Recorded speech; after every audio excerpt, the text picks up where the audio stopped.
जय हिंद दोस्तों, आप सभी का मार्गदर्शन साइंस क्लासेस में स्वागत है। आइए हम अब जो सेशन कर रहे थे उसका 5 चैप्टर जो है भारत माता, जो सुमित्रानंद पंत के द्वारा रचित है, इसके जो VBI क्वेश्चन है उसको देखते हैं। आइए, कहता है किस कृति पर सुमित्रानंद पंत को भारतीय ज्ञानपीठ पुरस्कार मिला है। कौन सी कृति पर मिला है? तो चिदम्बरा पर इनको भारतीय ज्ञानपीठ पुरस्कार मिला है। अगला क्वेश्चन, सुमित्रानंद पंत के पिताजी का नाम क्या था? इनके पिताजी का नाम था गंगादत्त पंत। रामधारी सिंह दिनकर के पिता का नाम क्या था? रवि सिंह नाम था। सुमित्रानंद पंत के अनुसार कौन अपने घर में प्रवासिनी बनी हुई है? भारत माता प्रवासिनी बनी हुई है। गुंजन किस कवि की रचना है? गुंजन जो है सुमित्रानंद पंत की रचना है।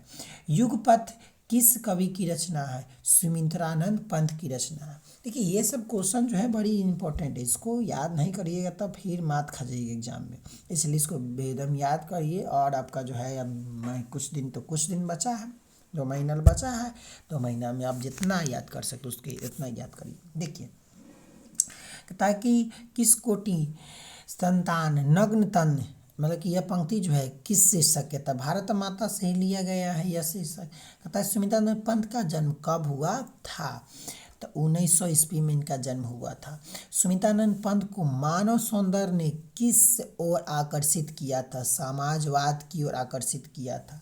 युगवाणी किसकी काव्य कृति है? युगवाणी जो है सुमित्रानंद पंत की काव्य कृति है।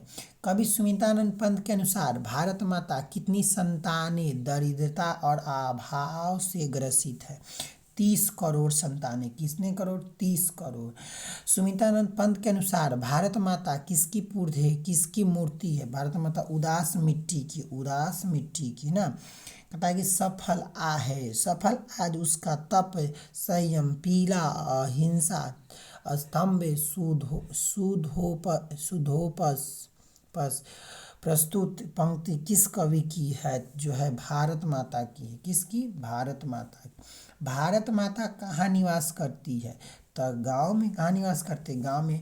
पंत को किस कृति के लिए भारतीय ज्ञानपीठ पुरस्कार मिला है? चिदम्बरा में। भारत माँ के श्रेष्ठ मुख की तुलना कवि ने किससे की है? तो छाया युक्त चंद्र ने से। आइए, भारत माता कविता में भारत का कौन सा चित्र प्रस्तुत किया गया? यथार्थ चित्र। सुमित्रानंद पंत ने मिट्टी की प्रतिमा उदासीनी किसे कही गई है? तो यह भारत माता से। पंत जी के पिताजी का नाम है? पंत जी के पिताजी का गंगादत्त है। पंत ने अंतिम काव्य लिखा था, कौन सा काव्य? लोकायतन।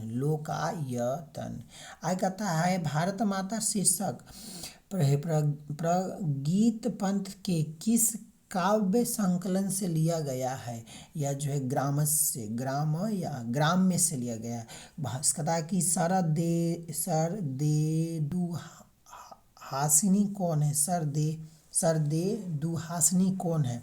तो भारत माता का है। दुष्प्रभाव बताया गया है, जो है आपकी दुर्दशा बताई गई। आगे कहता है कि गाम्या काव्य संकलन की कविताएं किसका प्रभाव है? पर किसका प्रभाव है? यथार्थवाद का। किसका? यथार्थवाद का। पंत जी ने हाई स्कूल की शिक्षा कहाँ से प्राप्त की? बनारस से। कहाँ से? बनारस से प्राप्त की है। भारत माता के संबंध में क्या सही है? ग्रामवासिनी है भारत माता, यह सही है।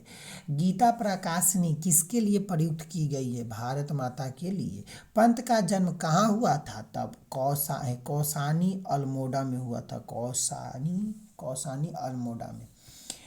पंत का जन्म कहाँ हुआ था? तो कौसामी अल्मोड़ा में। सुमित्रानंद पंत की माता का नाम क्या था? इनकी माता का जो नाम था सरस्वती देवी था। नाम क्या था? सरस्वती देवी। भारत माता कविता के रचनाकार कौन है? सुमित्रानंद पंत।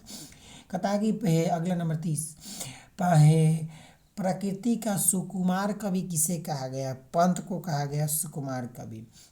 सुमित्रानंद पंत किस युग के कवि माने जाते हैं? तो यह छायावादी युग के थे। किस युग के? छायावादी युग के कवि थे। भारतेंदु का शाब्दिक अर्थ होता है शरद ऋतु का चंद्रमा। शरद ऋतु का चंद्रमा। कवि पंत जी को किसका हास्य भी राहु ग्रसित दिखाई पड़ा? भारत माता का। पंत जी का निधन कब हुआ था? तो पंत जी का जो निधन 29 दिसंबर 1977 को हुआ था। अगला क्वेश्चन का है, गंगा यमुना को कवि ने किसके रूपक के रूप में प्रस्तुत किया है? तो यह हो जाए भारत माता की दो आंखें के रूप में प्रस्तुत किया गया है। तो यह 5 पार्ट यहीं पर समाप्त होता है।